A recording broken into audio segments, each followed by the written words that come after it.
Assalamualaikum warahmatullahi wabarakatuh. Baik anak-anakku kelas 7 SMP Negeri 1 Saguling. Hari ini kita akan membahas materi IPS atau Social Education, yaitu pertemuan yang keempat. Hari ini kita akan membahas yaitu kelanjutan materi kemarin. Yang sekarang kita akan bahas adalah membahas tentang letak luas wilayah Indonesia. Nah, sebelum kita membahas tentang letak luas wilayah Indonesia, anak-anakku, ayo kita belajar yaitu bagaimana cara kita memahami sebuah lokasi yaitu melalui peta. Oke, sudah siap semuanya? Oke, bagus.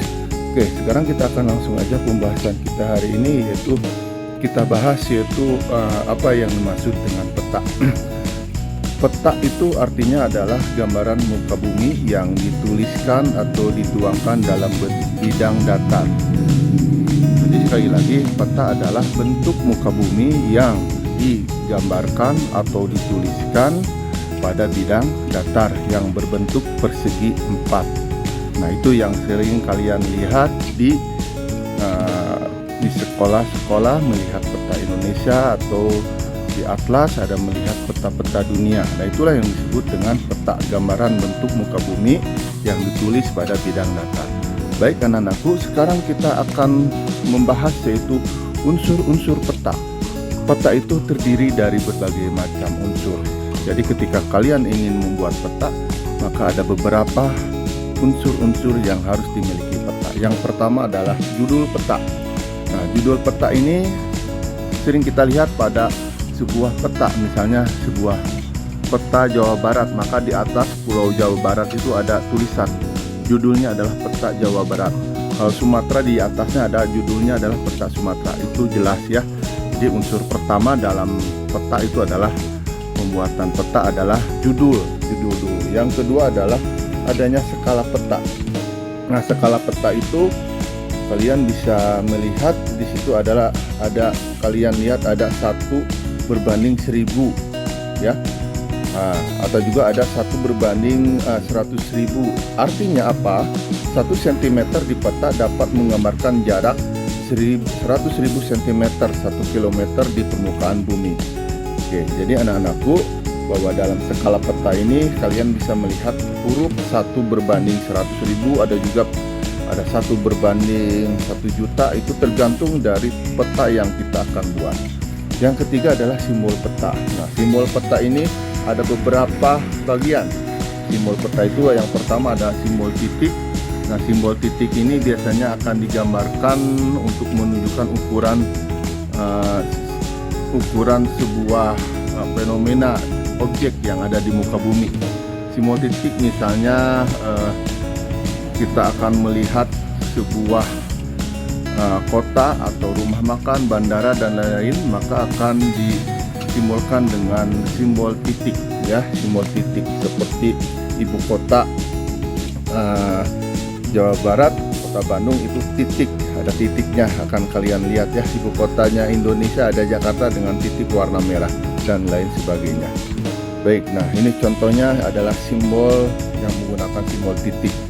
Ibu kota negara, ibu kota provinsi ya. Ini simbol-simbol titiknya seperti ini ya, gunung api aktif dan gunung berapi. Kalau gunung api aktif berarti warna merah, kalau gunung berapi tidak aktif itu warnanya biasanya warnanya hitam. Baik, nah sekarang simbol juga terbagi menjadi simbol garis. Nah, simbol garis itu biasanya akan menggambarkan unsur objek yang biasanya memanjang terdapat dalam sebuah peta.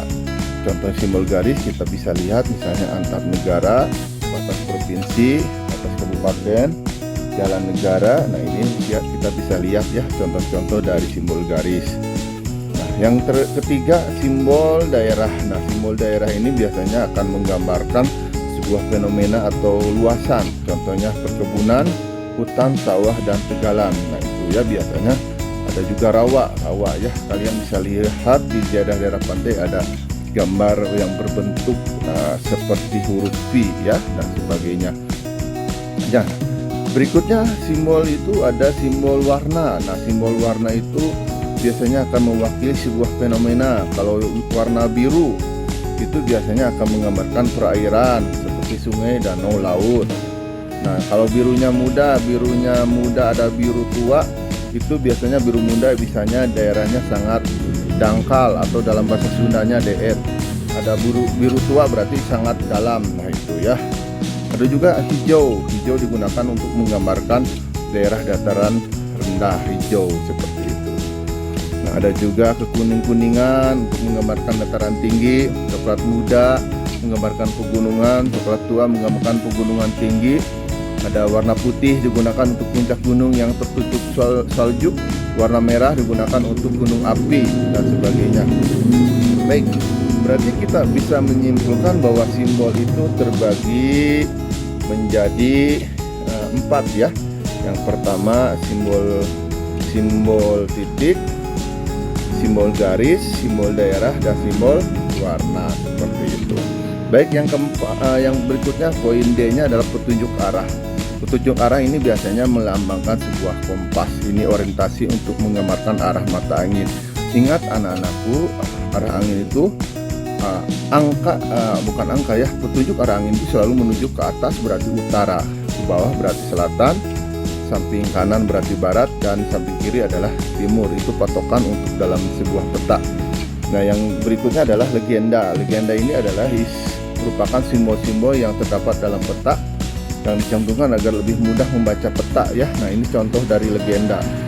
Nah, yang berikutnya adalah garis astronomis. Nah, garis astronomis ini biasanya akan berbentuk seperti garis-garis pada peta yang menunjukkan garis lintang dan garis bujur. Nah, garis lintang terbagi dua, lintang utara, lintang selatan. Kalau bujur barat, dan bujur timur. Sehingga kalian bisa lihat pada peta ya. Oke, nah ini contoh dari lintang yang menggunakan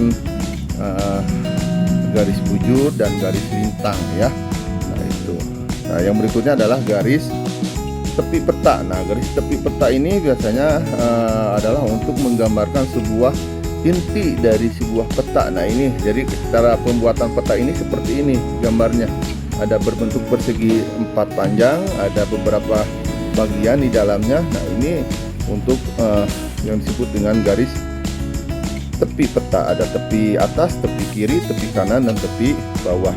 Yang berikutnya adalah peta insert. Nah, peta insert biasanya untuk menunjukkan sebuah lokasi yang pada peta untuk menjelaskan secara khusus. Misalnya dalam peta Jawa Barat ingin menggambarkan khusus daerah Bandung, maka di situ di peta insert itu akan menunjukkan secara khusus peta kota Bandung dari sebuah peta Jawa Barat. Oke, nah ini contohnya lihat pada gambar di sini ya, peta insert. Nah, ini lihat di palingan bawah, di situ ada menggambarkan sebuah peta insert ya ini ya. Nah, ini contohnya insert pada peta. Yang terakhir ada sumber peta. Nah, sumber peta mohon maaf ini banyak motor kendaraan ya, maklum dibuat di sisi jalan. Baik, sumber peta ini kita bisa lihat ini siapa lembaga yang pembuatan peta tersebut ya. Misalnya misalkan sumber petanya itu dari Badan Geomorfologi atau Badan Geografi, itu tergantung dari pembuatnya sumbernya. Yang terakhir yang harus kalian ingat adalah tahun pembuatan peta. Jadi peta ketika adik-adik membuat peta itu harus disertakan misalnya tahun 2021. Baik, demikianlah unsur-unsur pembuatan peta yang harus kalian pahami dan nanti akan Bapak tugaskan bagaimana cara membuat peta. Ya, terima kasih atas perhatiannya. Assalamualaikum warahmatullahi wabarakatuh.